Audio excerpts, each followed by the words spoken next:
Good evening and welcome to Daily News Podcast. Your daily digest of everything Mangalore has to offer, from the critical to the captivating. Join us as we delve into today's top stories. In a moment of pride for Mangaluru, MRPL has received the Economic Times HR Future Ready Organization Award 2024-25. This esteemed accolade recognizes MRPL's dedication to upskilling employees, ESG interventions, and initiatives aligning with its vision and mission. The company's DE&I initiatives, technological advancements, employee engagement practices, and corporate governance strategies have highlighted MRPL as a trusted brand. The award was accepted by Sri Sandesh J. Kutino Prabhu, GM, Sri Jirish K. Rao, Ms. Meenakshi G., Sri Kasiviswanatha Malla, Sri Riduraj Srivastava, and Ms. Vinoda KV at a grand event in Mumbai. In Belthangadi, MLA H.D. Ravana from JD visited the Dharmasthala Manjunatha Swami Temple, following his recent release on bail in a kidnap case. Emphasizing his devotion to the deity, he expressed reverence for the law and faith in the judiciary.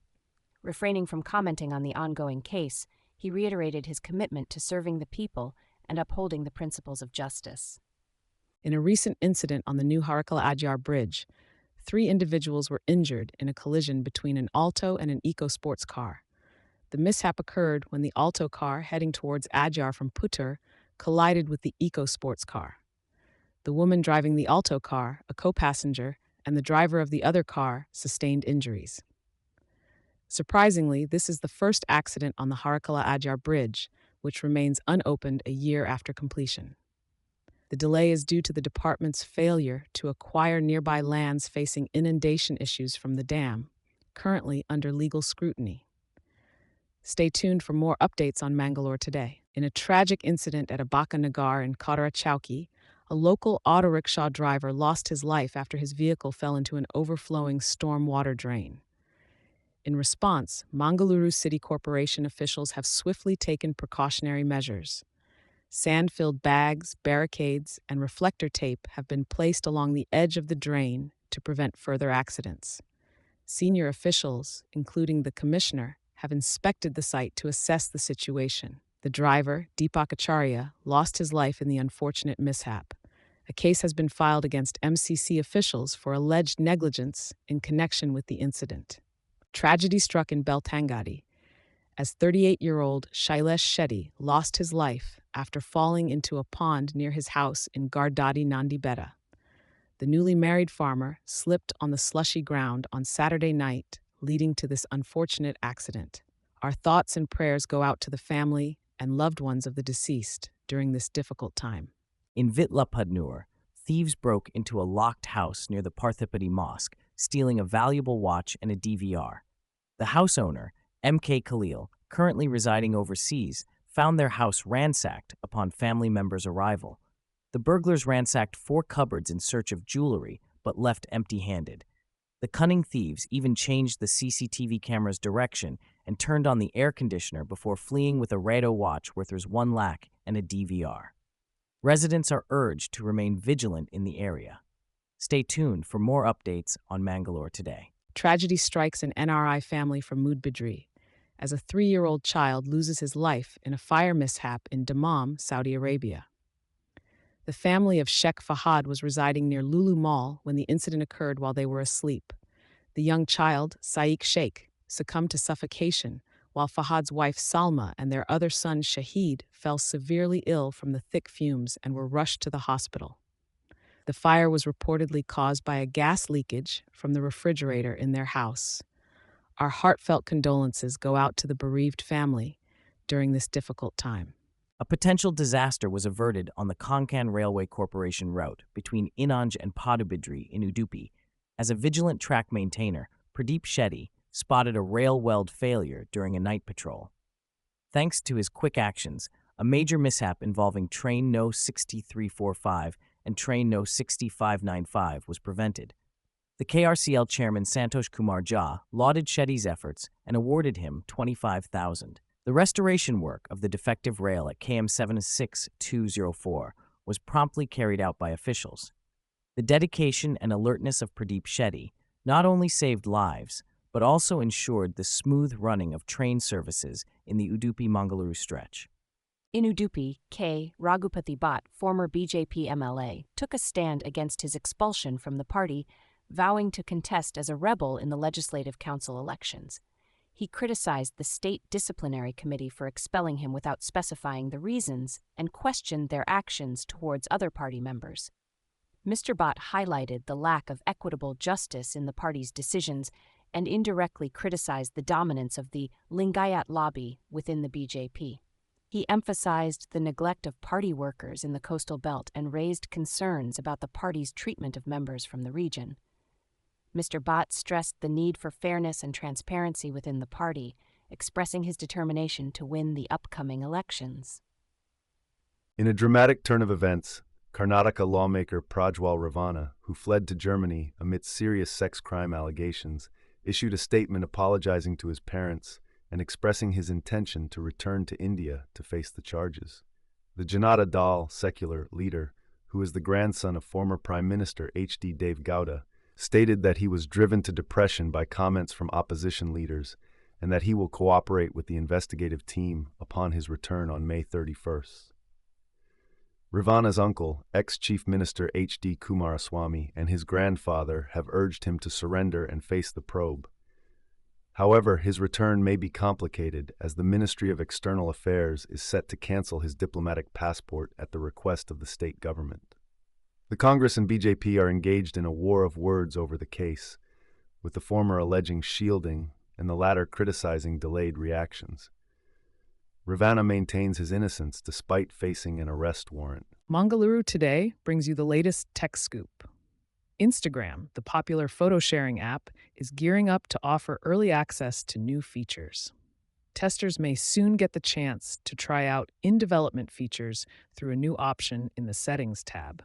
The app is also set to introduce AI-generated themes for chats, allowing users to customize their conversations with the help of artificial intelligence. Additionally, Instagram is working on a cross-posting feature that will enable users to share content from Instagram to Threads, Meta's microblogging platform. Exciting developments ahead for Instagram users in Mangalore. In a shocking turn of events, the head of the forensics department at Sassoon Hospital in Pune, along with another doctor, has been arrested for allegedly tampering with evidence in the case of a deadly crash involving a Porsche car. The doctors are accused of switching the blood samples of the minor involved in the accident with those of another person who had not consumed alcohol. The original blood sample of the teen was disposed of, raising suspicions. The minor, alleged to be driving the Porsche under the influence of alcohol, was first granted bail but remanded to an observation home after public outcry. His father and grandfather have also been arrested for their involvement in the case. 2 IT professionals lost their lives in the tragic accident, sparking demands from the victims' families for a Supreme Court-monitored probe and trial due to concerns over the handling of the case. This case has been marred by controversy, with alleged attempts of bribery, threats, and connections to the underworld. The accused are facing charges of criminal conspiracy, forgery, and destruction of evidence. The investigation continues as the truth behind this tragic incident slowly unfolds. In a strong stance, Union Home Minister Amit Shah declared that family members of terrorists or stone pelters in Jammu and Kashmir will not be eligible for government jobs. The Modi government's aggressive measures have not only targeted terrorists, but also dismantled the terror network, leading to a significant drop in terror activities. Shah emphasized that any individual joining a terror outfit or involved in stone pelting will not have their family members employed by the government. Exceptions will be made for families cooperating with authorities to prevent radicalization. Under the NIA, actions have been taken against terror funding, including a ban on PFI's extremist ideology spread. Notably, pro-Khalistani separatist Amritpal Singh has been detained under the NSA. The intense efforts have resulted in a remarkable decline in terrorist incidents in Jammu and Kashmir, with fatalities decreasing significantly since 2018.